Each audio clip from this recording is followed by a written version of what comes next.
Und damit, ihr Lieben, heiße ich euch herzlich willkommen beim Let's Play The Park.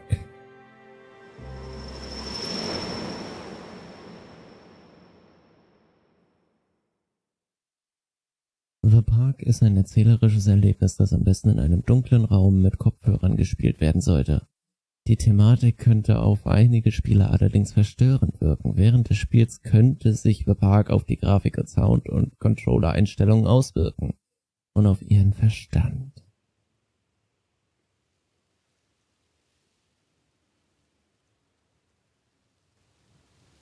Funcom präsentiert. In my heart and mind, I always return to Atlantic Island Park.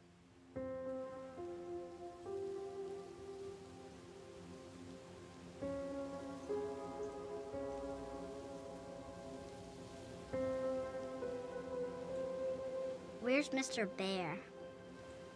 I haven't seen Mr. Bear, Callum.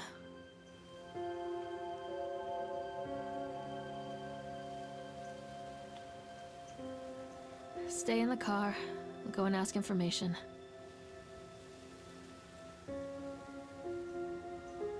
Und damit geht's los. Wir gehen einsam alleine, ohne unseren kleinen Jungen. Attention, patrons. The park is now closed. Please make your way to the car park at your earliest convenience. Employees prepare the park for shutdown. Drücken Sie linke Maustaste, um mit Objekten in Ihrer Welt zu Callum was born the agieren. day this place opened. This is his favorite place in the world. Atlantic Island Park. Ein Tribut an das ungebändigte Herz von Solomon Island und die Menschen, die den Traum von Nathaniel Winter mit ihrer Tatkraft zum Leben erweckten. Möge dieser Park ein Ort der Heiterkeit sein, der auch kommende Generationen erfreuen wird. Gewidmet am 1. Mai 1977, James B. Longley.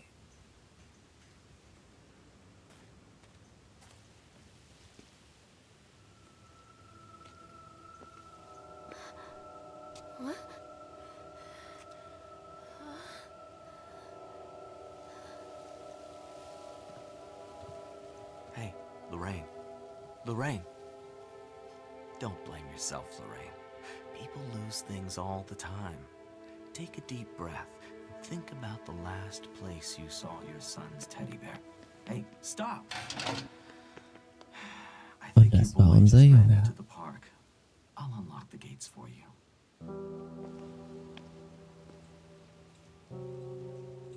Und schon stehen wir wieder hier. Es ist egal, welches Gate wir nutzen. Und wir gehen rein. Atlantic Island Park. Nathaniel Winter. Was steht da? Ja, okay. There's something special about the entrance to an amusement park. A line drawn between the real world and the world of whimsy within. On this side, the apathy of our everyday lives. And on the other, anything we might dare to dream. It's no wonder Callum ran back inside. I wouldn't want to leave either. Attention, employees. The park is now closed. Have a safe journey home.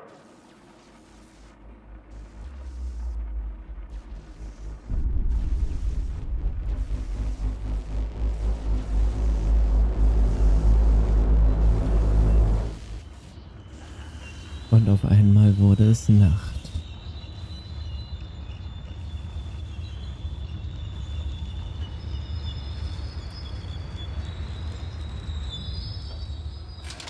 Oh God. The park. What happened here? Das ist alles eine Illusion. It's easy to get lost here.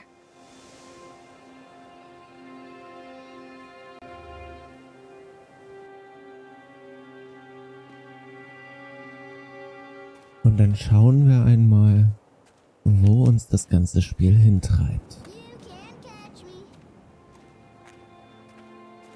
I'm not playing anymore, Callum. Richtig, wir werden nicht spielen. Dort sind wir und er rennt in Richtung Tunnel of Tales. Der Schwanentunnel. Und dort ist das Haus des Horrors. Dort gehen wir allerdings erst zum Ende hin.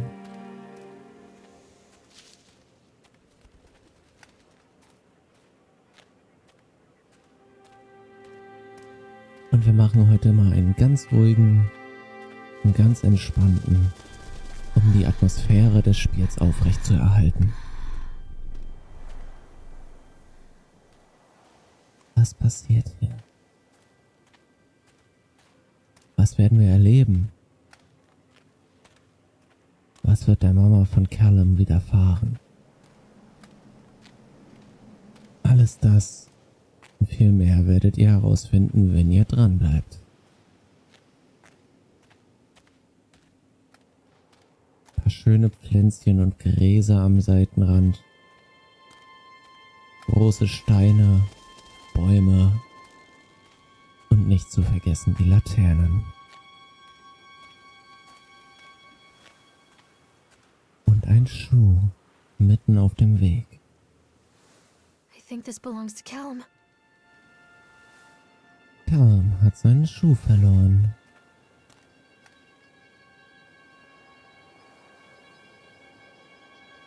Chad the Chipmunk, huh? Just a drunk guy in a suit. Chad the Chipmunk heißt hier im Atlantic Island Park willkommen. Chad ist in täglichen Eisschnitzerei-Shows an folgenden Orten zu sehen. 11 Uhr Gasse der Nebenattraktion. 12 Uhr Oktotron. 15 Uhr am Parkeingang. Dann irgendwas mit Graffiti. Und Chad the Chipmunk macht nur Verdruss. Chad kriegt nie einen Schulabschluss. Oh. Chad gets angry, likes to fight. Chad is beaten every night. Chad will have a dead-end job. Chad will die a useless slob.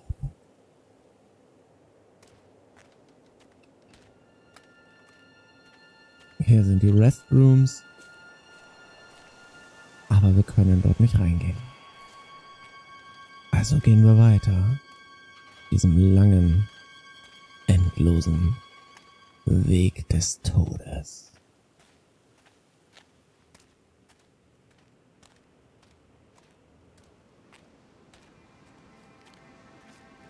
Dort gehen Lichter an. Im Tunnel. Leises Gelächter wird uns entgegengeworfen. Callum, stay where you are. Und wir begeben uns runter zu den Schwänen, die als Boote fungieren sollen.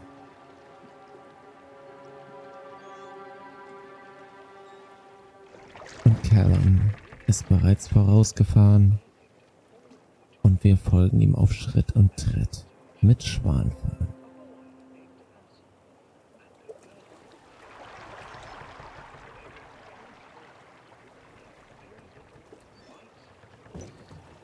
Leider ist es uns nicht möglich, die Sprache des Spieles auf Deutsch zu stellen, weshalb wir uns die folgende Geschichte auf Englisch anhören werden.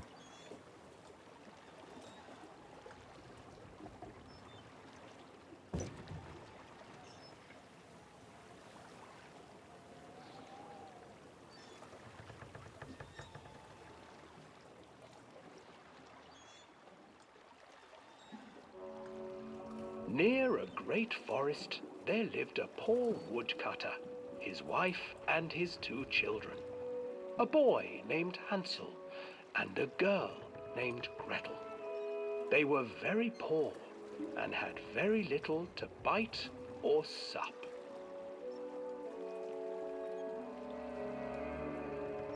"What will become of us?" the woodcutter asked his wife one night. "I tell you what, husband, we will take the children into the thickest part of the forest tomorrow and abandon them there." "No, my wife, I cannot do that," said the man. "Then we will all 4 starve, you fool." Hansel and Gretel overheard their parents talking, and Gretel began to weep. "Do not fret, Gretel," Hansel said. He crept out of the hut and gathered white stones from the ground to fill his pockets.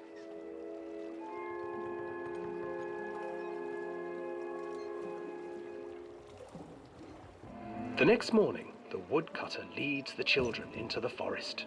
Before they leave, their mother gives them a slice of bread and warns them that they will get no more food that day. Clever Hansel leaves a trail of white stones behind them as they pass into the woods. When their father leaves them, the children wait a while, then follow the trail back to their parents' house. After receiving a thorough scolding from their parents for getting lost in the woods, the children are sent to bed without any supper. Hansel tried to sneak out and collect more white stones, but found that the door was locked. "Tomorrow I will take them into the woods myself," the wife told the woodcutter. In the morning, their mother gave them a slice of bread and led them deep into the forest once again.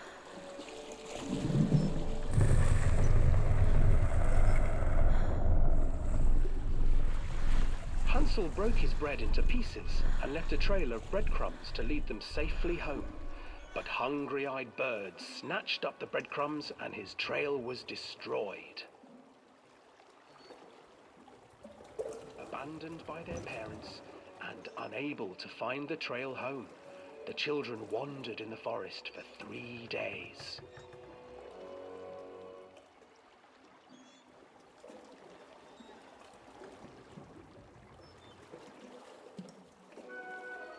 The children stumbled into a clearing with an exceedingly strange house.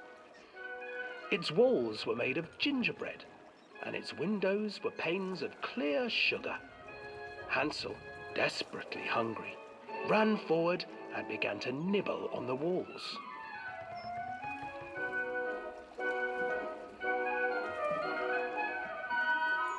"Nibble, nibble, little mouse. Who is nibbling at my house?" An old woman emerged from the house, sniffing the air and peering around with cloudy eyes. "Oh, you dear children, who brought you here? Just come in and stay with me. No harm will come to you." But Hansel and Gretel stayed back, for the old woman reminded them of their cruel mother. "Come, children, don't be afraid. I have something for you." The old woman offered them 2 enormous lollipops. The children took them and began to eat. "You see, nothing to fear here. Come inside," the old woman urged, and the children, still licking their sweets, followed.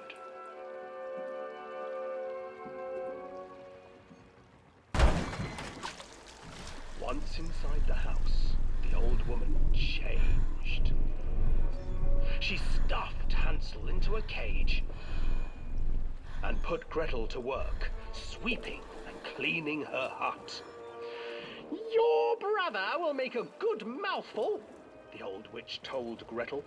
"Once he is fattened up, I shall feast upon him."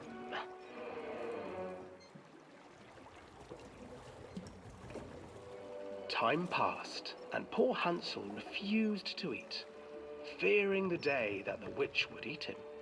The witch, for her part, grew impatient. "Today I will cook and eat your brother, Gretel. Climb inside and light the oven." But Gretel pretended not to understand. "I do not know how. Where is the opening?" "Fool!" the old witch said. "The opening is here." And she moved to show Gretel. Seizing her courage, brave Gretel gave the witch a shove, and the old crone tumbled forward into the oven. Gretel slid a large iron bolt over the door to the oven. Gretel freed her brother Hansel and together they lit a fire beneath the oven. And though she screamed and begged, the children sat by the oven until her screams had stilled, and the witch was cooked. And then, because even children can't survive on sweets, they divided up the body of the old witch and ate her.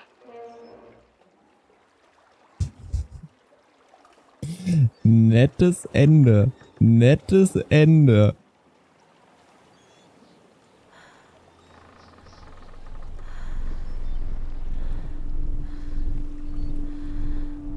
Guten Tag, Herr Schwan.